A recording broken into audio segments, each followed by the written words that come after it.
Hello sports fans and welcome to today's matchup between old versus young Christian. We've got some impressive stats coming up for you on the screen right now. Young Christian coming through with the runs on coffee stat. That's going to be hard to beat. Old Christian, however, has those days of Elijah courses down to a T. Let's go live now to the Octagon with your comment.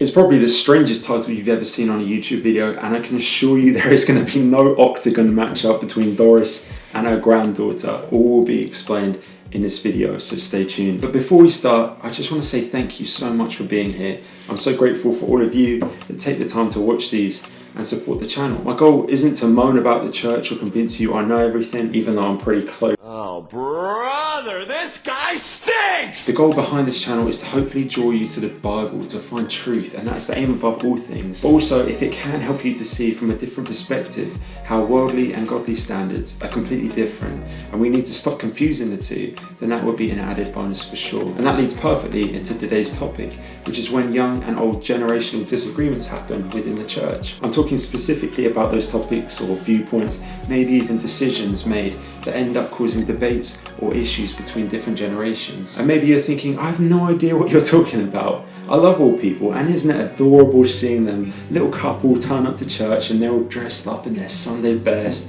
and isn't that cute? But then service starts and you get a tap on the shoulder to say, can you turn that music down, it's far too loud. I think it would be better if we just did hymns. Why are people dressed so casually to church? Can't we just do voices instead of those noisy drums? Don't you know that Monster Energy drinks are a sign of the beast? And then just like that, the glass of reality is smashed, and therein ruins the lovely image of older people that you may have had as a younger person. But the fun doesn't stop there, because in youthful fashion the response can often be, well, what do they know about Christianity? It's changed a lot since they went to church. Man, our church needs a revival, and these old people are the reason it's not happening. They're so set in their ways. Our church eldership just don't have a clue about what it means to live life like I have, and so they don't understand. And just like that, we get divisions forming where pride and arrogance can get a foot in to convince both sides it's my way or the highway. And although this may not apply to everyone in terms of a sweeping statement, I still think subjects and areas like this are easy areas for the enemy to exploit if we aren't careful. Also, as we've discovered before on the channel, the church is a body, and it should functionally work together for the glory of God's kingdom. But I feel like we can often miss another incredible aspect of this imagery, pointing towards the benefits of a diverse range of ages. You may have heard of the phrases, an old head on young shoulders, or young at heart. And I don't see why we can't learn from the wisdom of elders, whilst also being passionate to take major strides in faith and living fearlessly from a younger generation. 1 Peter 5 verses 5 to 6 sums this up perfectly. You who are younger, be subject to the elders, clothe yourselves, all of you, with humility toward one another, for God opposes the proud, but gives grace to the humble. Humble yourselves, therefore, under the mighty hand of God, so that at the proper time he may exalt you. Popular Bible teacher David Guzik says this about the last verse. He says, Peter quoted Proverbs to show that humility is essential to our relationship with God.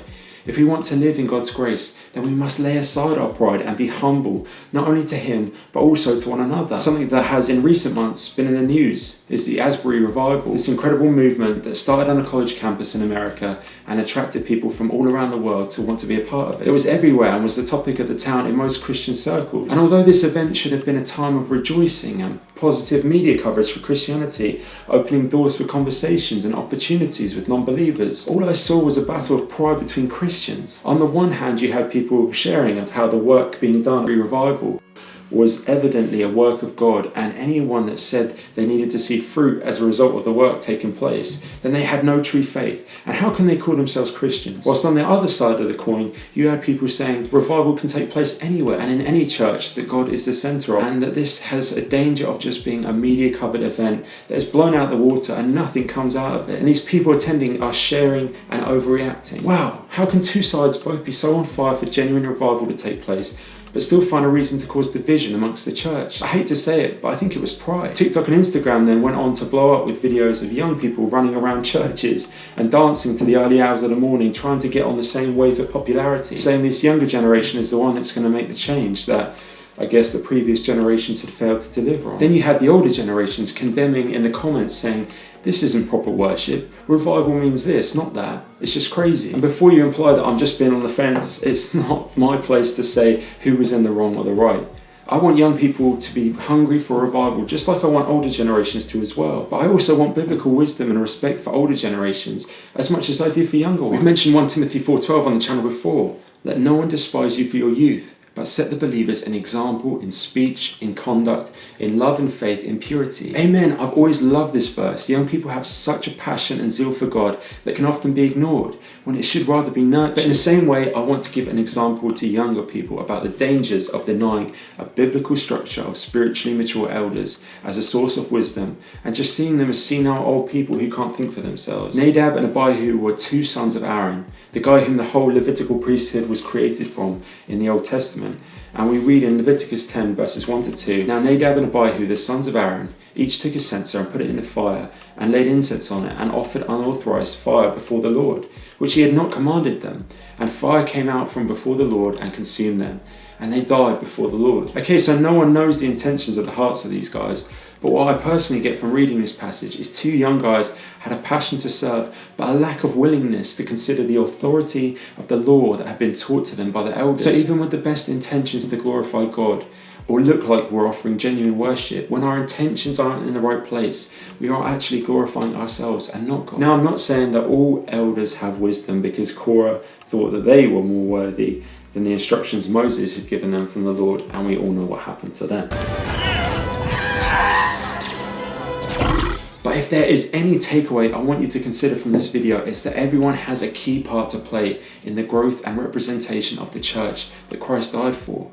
And I would hope that we all have the best intentions to see God's glory be declared in everything we do. So for some people, it's important that we need to stop judging and even condemning other brothers and sisters in the church based on the passion they have to see that glory declared in a certain way, and rather consider the intentions of their heart to want to serve God in the first place. Then encourage that desire. I can't emphasize that enough. And then finally have a perfectly reasonable conversation about how, despite maybe having a difference of opinion, you can impart wisdom from your experiences that they may be overlooking unintentionally. And for others, Proverbs 11:2 says, when pride comes, then comes disgrace, but with humility comes wisdom. There are people out there who have experienced life in similar ways to you, and writing them off because you think you know better is only stopping how much God can use you to achieve the things you so desperately desire for his kingdom. I mean, if Solomon ended up being known as one of the wisest men to ever live, and he still got deceived, we definitely need godly wisdom more than we know. Anyways, just some thoughts and perspectives. Subscribe if you want to see more content like this.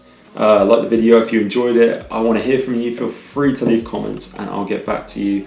And until next time, it's been your boy Z. See wonder and be astounded at what God can do.